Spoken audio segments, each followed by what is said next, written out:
دیکھ رہا تھا دکھتے دل کے ساتھ، مگر وہ بہلا رہا تھا خود کو۔ حور تو کبھی اس کی تھی ہی نہیں۔ اس کے ذہن میں کچھ عرصے پہلے حور اور اس کی دوست کی گفتگو چلنے لگی۔ جب کچھ عرصہ پہلے حور بیمار ہوئی تھی اور انم اس کی طبیعت کا پتہ کرنے اس کے گھر آئی تھی۔ سپتین کو جب خبر ہوئی حور بیمار ہے تو اس کے لیے اس کے پسندیدہ گلاب کا بوکے لے کر آیا۔ انم خاموشی سے سپتین کو دیکھ رہی تھی۔ سپتین بوکے حور کے پاس رکھ کر باہر جانے لگا۔ جب دونوں کی گفتگو سن کر وہ تھم گیا۔ یار سپتین بھائی کتنے حسین ہے، حور اگر تمہاری منگنی عامر کی بجائے سپتین سے ہوئی ہوتی، اللہ نہ کرے، تم نے رنگ دیکھا ہے ان کا؟ اور ویسے بھی بالکل روبوٹ کی طرح ہے، ہر وقت کام کام کام، ذرا جو مسکرا کر دیکھ لے کسی کو۔ حور نے منہ بنا کر کہا۔ سپتین لب پیچ گیا۔ وہ جانتا تھا کہ حور کبھی اس کی ہو ہی نہیں سکتی، مگر یہ نہیں جانتا تھا کہ حور کے خیالات اس کے بارے میں ایسے ہیں۔ وہ دکھی دل کے ساتھ وہاں سے چلا گیا۔ شاہ ہاؤس کی فضا مزید خوشگوار ہو گئی تھی۔ امیش بیگم نے حور کے جہیز کی فہرست بنانا بھی شروع کر دی تھی۔ جبکہ حور یونیورسٹی میں مصروف تو کبھی عامر کے ساتھ آنے والی زندگی کے خواب دیکھتی۔ ہم ہنی مون پہ لندن جائیں گے، عامر نے حور کے کان میں سرخوشی کی۔ پہلے شادی تو ہونے لے دے، حور نے جھیم کر کہا۔ یار تم تو ہر بات میں فلسفہ ڈال دیتی ہو۔ وہ دونوں ہنستے رہے اور آس پاس بیٹھے لوگ بھی متوجہ ہوئے بغیر نہ رہ سکے۔ اسی دن شام جب وہ واپس گھر آئے تو مرکزی دروازے کے قریب سے گزرتے ہوئے سپتین شاہ لان کی کرسی پر بیٹھا تھا۔ وہ بظاہر موبائل پر کچھ کر رہا تھا، مگر اس کی نظریں ایک لمحے کے لیے حور اور عامر پر ٹھہر گئی۔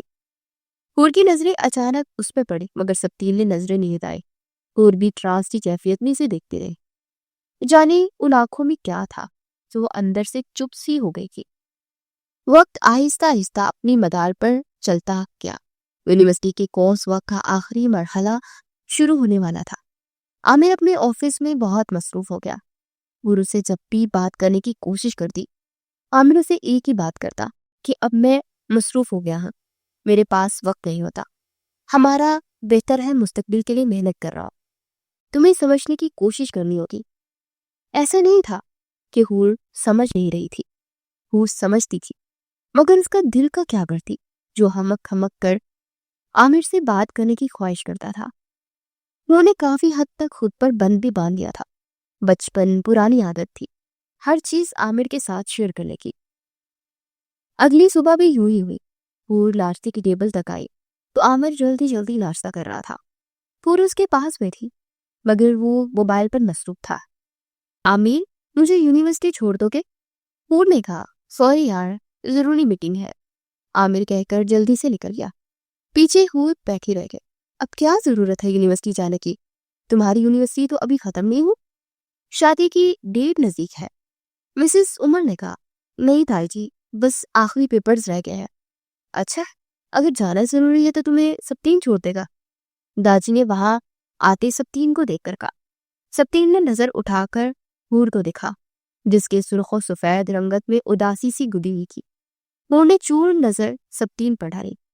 اس کے ساتھ یونیورسٹی جانا اس کی مجبوری تھی، کیونکہ اس کے پیپر تھے۔ گاڑی میں مکمل خاموشی تھی۔ سپتین نے ایک نظر حور پر ڈالی۔ گاڑی یونیورسٹی کے اندر تک گئی۔ کانگریچولیشنز اور پیپرز کے لیے بیسٹ آف لک۔